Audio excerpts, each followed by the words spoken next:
আলহামদুলিল্লাহ আজকে ঘুরতে আসলাম দুপুরের বেলা।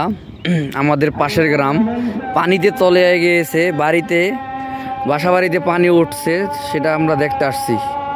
দেখুন আমরা আজকে দুই ভাই মিলে ঘুরতে আসছি, এটার চিত্র আপনি দেখাইতেছি। আমাদের পাশে বাড়িগুলো দেখুন,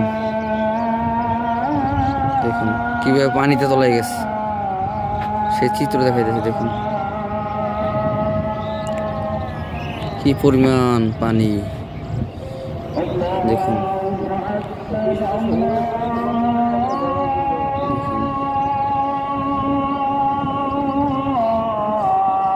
আমাদের আশেপাশের পরিবেশটা দেখুন, পানিতে তলিয়ে গিয়েছে।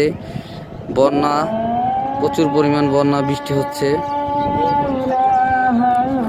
পাশে মসজিদে আজান দিতেছে। আমার এখন কিছু বলা লাগে না।